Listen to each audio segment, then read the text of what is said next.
জয় শ্রী হরি শ্রী বিষ্ণু নারায়ণ।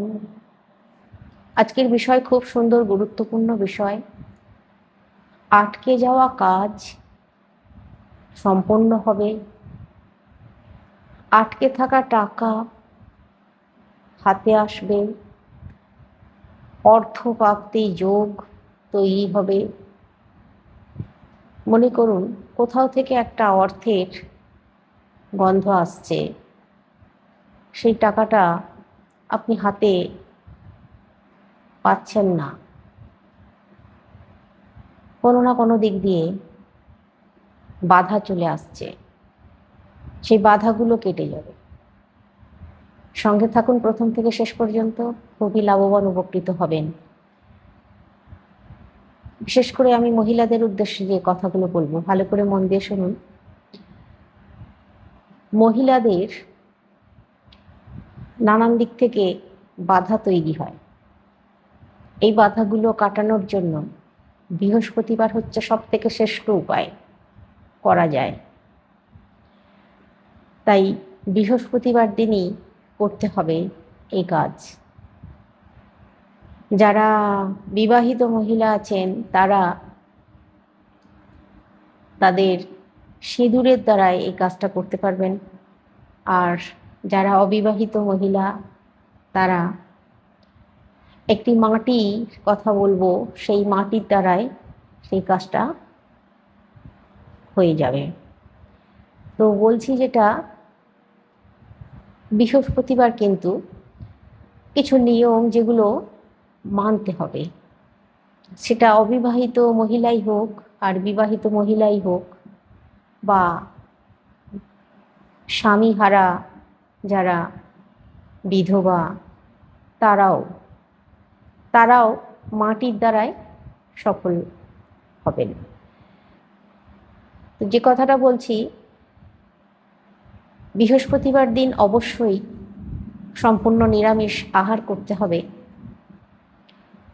আর বৃহস্পতিবার নখ চুল কাটা তো যাবেই না, সাবান শ্যাম্পু মাথায় ঘষা যাবে না, জামা কাপড় যত ময়লাই হোক কাচা যাবে না, ছোঁচ সুতো দিয়ে সেলাই করা যাবে না, কাঁচের কোনো জিনিস কেনা বা কিনে আনা যাবে না। এমনকি বৃহস্পতিবার দিন কোনো জিনিস রান্নাঘরের শেষ হয়ে গেছে, সেই জিনিসটা কিনে আনবেন, সেটাও করা যাবে না, যত কষ্টই হোক। বৃহস্পতিবার দিন ঝাঁটা জুতো এগুলো কেনা যাবে না। বৃহস্পতিবার দিন এমনকি আপনারা মানে কোথাও থেকে হয়তো কিছু কিনে নিয়ে চলে আসছেন, যেমন ধরুন রাস্তাঘাটে হয়তো কিছু বিক্রি হচ্ছে, এমন কোনো জিনিস কিনে নিয়ে আসলেন, আপনার গৃহে প্রয়োজন আছে, আপনি কিনে নিলেন, এটাও কিন্তু করা যাবে না। বৃহস্পতিবার আরও কটা জিনিস মানতে হবে। বৃহস্পতিবার শান্ত হয়ে থাকতে হবে। গৃহের মানুষজনদের সঙ্গে ঝগড়াঝাটি অশান্তি করা যাবে না। অযথা দেরি করে পুজো করলেও চলবে না, দেরি করে স্নান করা যাবে না। সকাল 10টার মধ্যে স্নান পুজো সেরে নিতে হবে। বৃহস্পতিবার বেলা 12টার পর ফুল গাছ থেকে ফুল তুলে কোনো মতেই পুজো করা যাবে না। বেলা 12টার পর কোনো মতেই ঠাকুর দেবতাদেরকে স্পর্শ করা যাবে না। বৃহস্পতিবার মা লক্ষ্মী দেবী এবং নারায়ণ সকল গৃহে পুজো পাওয়ার জন্য উপস্থিত থাকেন। কিন্তু বেলা 12টা বেজে গেলে সেই গৃহে অলক্ষ্মী, অশুভ শক্তি ঢুকে পড়ে আর এই অশুভ শক্তি ঢুকে ওই স্থান দখল করে নেয়। শ্রীহরি নারায়ণ এবং মা লক্ষ্মী দেবী বিরক্ত হয়ে গিয়ে রেগে গিয়ে সেই গৃহ ছেড়ে চলে যান।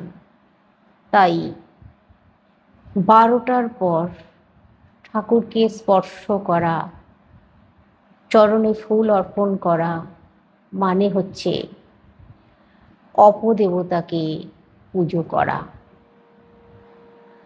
এই সময় রাহু দেবতা বিরাজ করেন, তাই চেষ্টা করতে হবে রাহুর কোপে যাতে না পড়ে যেতে হয়। তাই বেলা 10টার মধ্যে পুজো অর্চনা করে সেই স্থানে ঠাকুর দেবতাকে স্থায়ীভাবে আসন দিতে হবে, যেন ওনারা স্থায়ীভাবে ওখানেই বিরাজ করেন।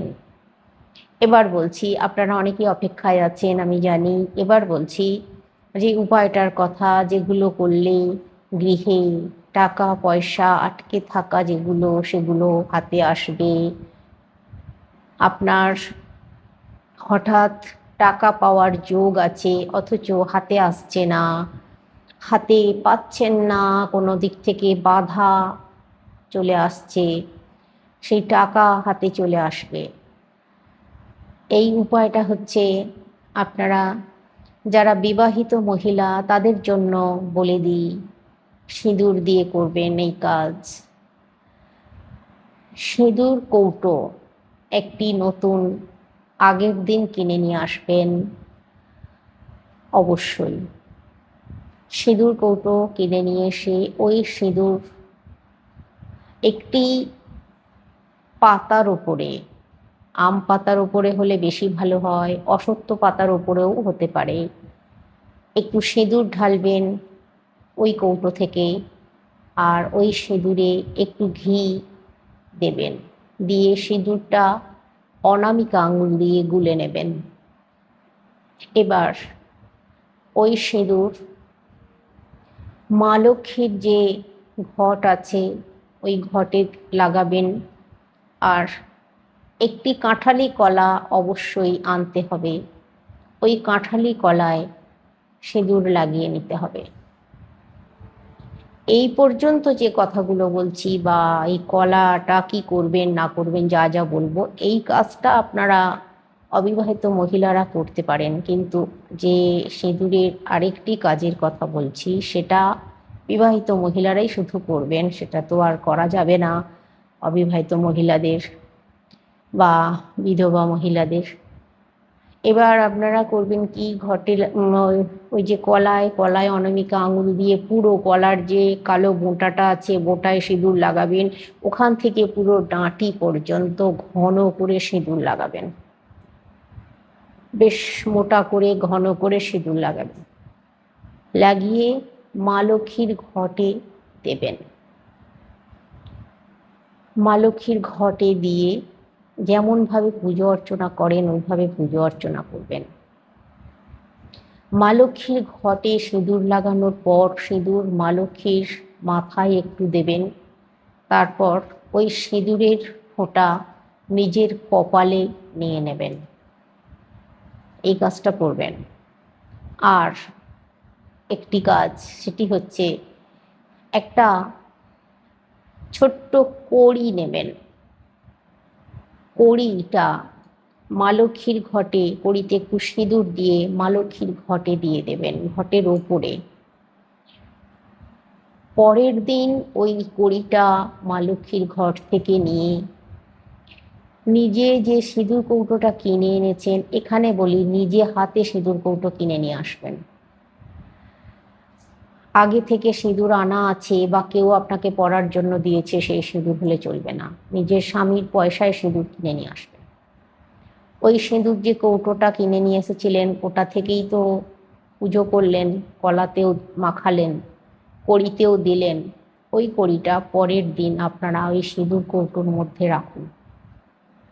এই যে সিঁদুর কৌটোর মধ্যেই কড়িটা রাখছেন সেই সময় যেন আপনাকে কেউ না দেখে। মায়ের কাছে প্রার্থনা করবেন, করে কড়িটা সিঁদুরের মধ্যে রেখে দেবেন। এবার ওই যে সিঁদুরের মধ্যে রাখলেন, ওই সিঁদুর আপনি পরিধান করবেন প্রতিদিন। ওই দিন থেকে শুরু করুন প্রতিদিন পরা। দেখবেন কিছু দিনের মধ্যে আটকে থাকা টাকা পয়সা হাতে আসবে, আটকে থাকা কাজ সম্পন্ন হয়ে যাবে। কিন্তু সম্পূর্ণভাবে গোপন রাখবেন, কেউ যেন না দেখে। কড়িটাও যখন মা লক্ষ্মীর ঘটে দেবেন তখনও যেন কেউ না দেখে, যখন নেবেন তখনও যেন কেউ না দেখে। এটা কিন্তু অবশ্যই গোপনভাবে করতে হবে। কেউ দেখে ফেললে সেটা কিন্তু কার্যকারিতাটা আসবে না। এবার বলি, ওই যে কলায় সিঁদুর মাখিয়েছেন, কলাটা ঘটে দিয়েছেন, ওই কলা ভুলেও নিজেরা খাবেন না, কেউ খাবেন না বাড়ির, বা অন্য কেউ যেন না খায়। ওই কলাটা আপনারা কোনো গাছের গোড়ায় দেবেন না, কোথাও ফেলে দেবেন না। কারণ গাছের গোড়ায় যদি দিয়ে দেন ওটা শুকনো হবে, আপনার যে মনস্কামনার জন্য আপনি এই কাজ করছেন সেটা আপনার মরে যাবে, শুকিয়ে যাবে, হবে না। মাটিতে যে ফেলে দেবেন সেখানে কেউ যদি খেয়ে নেয়, বা গাছের গোড়াতে দিলেও অনেক সময় কোনো পশু খেতে পারে, খেয়ে নিতে পারে। এমনকি গরুতে খাওয়া চলবে না, হনুমানে খাওয়া চলবে না, কোনো পশু প্রাণী যেন ওটা না খায় পুজো করা কলাটা। এই বিষয়টা কিন্তু মাথায় রাখতেই হবে। কেউ যদি খেয়ে নেয় আপনার সব খোয়া যাবে, একেবারে আপনি কিছুই হাতে পাবেন না। এই বিষয়টা কিন্তু মাথায় রাখতেই হবে। তাই খেয়াল রাখুন যেন কেউ খেয়ে না নেয় কোনো পশু প্রাণী। সেই জন্য আপনাকে ওই কলাটা হয় মাটি খুঁড়ে মাটির তলায় দিয়ে দিতে হবে, দিয়ে মাটি চাপা দিয়ে দিতে হবে, না হলে নদীর জলে বা পুকুরের জলে দিয়ে দিতে হবে। আপনারা হয়তো অনেকেই বলবেন যে আমাদের কাছাকাছি নদী পুকুর নেই, আমরা ফ্ল্যাটে বাস করি, আমাদের মাটি নেই, তাহলে আমরা কোথায়? যাদের নেই তারা টবে মাটি রাখুন, ওই টবের মধ্যে রেখে মাটি চাপা দিয়ে রাখুন, ওটা নিজে নিজে মাটি হয়ে যাবে, সেটাই সব থেকে শুভ। তো এই কাজটা একটু গোপনভাবে করবেন, করলে ভালো ফল পাবেন। দেখবেন যেন কলাটা কোনো পশু পাখিতে না খায়, বা গাছের গোড়ায় দিয়ে শুকনো হয়ে না যায়, সেইটা একটু খেয়াল রাখুন। তো এবার অবিবাহিত মহিলারা বা বিধবা মহিলারা কি করবেন? মাটি দিয়ে বলছিলাম যে কাজটা করার কথা, কি মাটি নেবেন? আপনাদেরকে গঙ্গার মাটি একটু সংগ্রহ করতে হবে। গঙ্গার মাটি, যেটাকে পলি মাটি বলে, এটা বিবাহিত মহিলারাও করতে পারেন, তবে বিশেষ উপায় বিবাহিত মহিলাদের জন্য সিঁদুর নিয়ে সেটা বলে দিলাম। তো এখন আপনাদের জন্য বলছি, গঙ্গার মাটি একটু জোগাড় করতে হবে। একান্তই যদি গঙ্গার মাটি জোগাড় করতে না পারেন, যেহেতু মা লক্ষ্মীর কাছে এই কাজটা করা হচ্ছে, তাই তুলসী গাছের গোড়ার মাটি নিলে চলবে না, গঙ্গার মাটিই নিতে হবে। যেভাবেই হোক একটু জোগাড় করতে হবে। ওই গঙ্গার মাটি আপনারা আপনাদের বাড়িতে যেখানে লক্ষ্মী নারায়ণ আছেন সেইখানে ওই গঙ্গার মাটি দিয়ে একটি পদচিহ্ন, মা লক্ষ্মীর চরণ এঁকে দিতে হবে। মাটিটা দিয়ে, গঙ্গার মাটি দিয়ে হাত দিয়ে এই অনামিকা আঙুল দিয়ে চরণ এঁকে দেবেন। অনামিকা আঙুল দিয়েই কিন্তু আঁকবেন। একটি রেকাবের ওপরেও আঁকতে পারেন, সরাসরি মেঝেতে না এঁকে একটা চৌকির ওপরেও আঁকতে পারেন। এটা সকলের জন্য বলছি। এটা এমনকি এটা ছেলেরাও করতে পারেন। সমস্ত মানুষ 8 থেকে 80, ছেলে মেয়ে নারী পুরুষ যে কেউ সবাই করতে পারেন। এটা খুব ভালো একটি উপায়ের কথা বলছি। তো ওই যে মাটি, গঙ্গার মাটি দিয়ে রেকাবের ওপরে পদচিহ্ন মানে মা লক্ষ্মীর চরণ অঙ্কন করুন। মা লক্ষ্মীর চরণ অঙ্কন করতে যারা জানেন না তারা দেখে নিন, এই অনামিকা আঙুল দিয়ে এইভাবে এসের মতো করবেন। তলার এসটা একটু ছোট হবে, এসের এটা ওপরেরটা একটু ডিপ হবে, আর ওপরে 5টা ফোঁটা দিয়ে দেবেন, মানে এদিকে 5টা এদিকে 5টা। আর এসটা যে আঁকবেন মুখোমুখি, মানে দুটো এস যেন জুড়ে আছে, মুখোমুখি চরণ এইভাবে আঁকতে হয়। তো ওইভাবে চরণ এঁকে নিয়ে আপনারা রেকাবের ওপরে চরণটা আঁকার পর ওই চরণে কি কি দেবেন ভালো করে শুনুন। 1 টাকার একটি কয়েন নেবেন, একটি হলুদের গাঁট নেবেন, একটি কড়ি নেবেন, একটি হরিতকি, একটি সুপারি।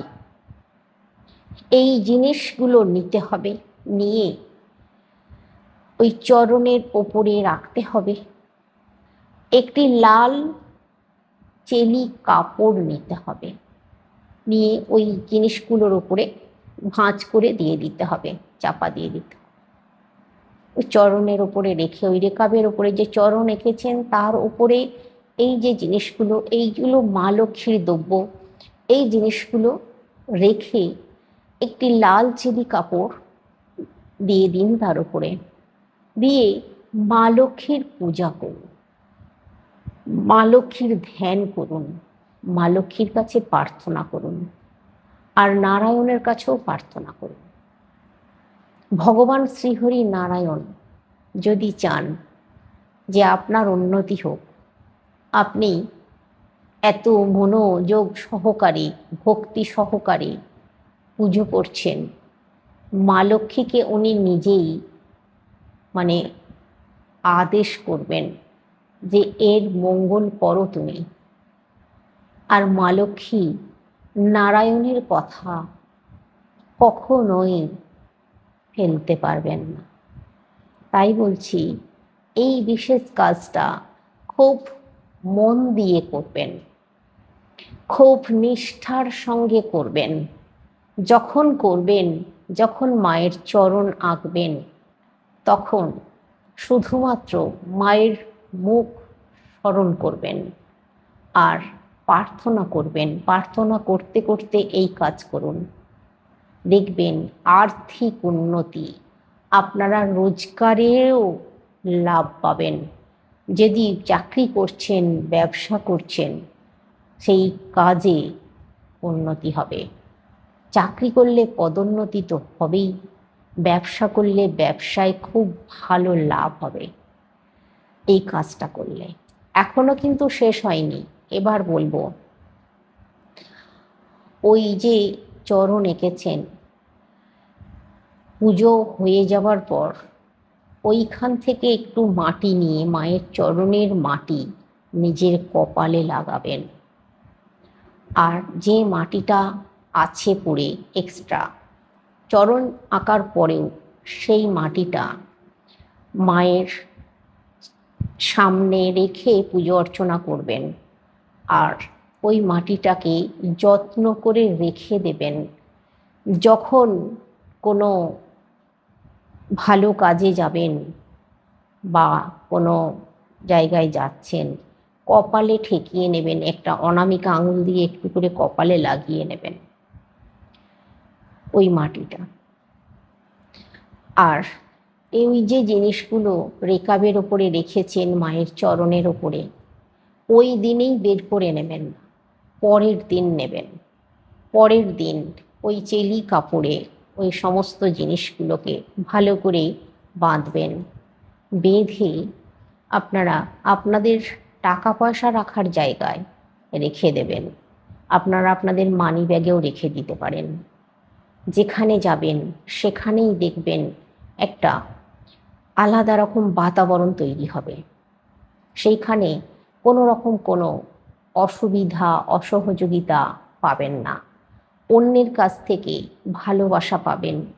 অন্যের কাছ থেকে দেখবেন মানে আপনাকে অপমানও কেউ করার সাহস পাবে না।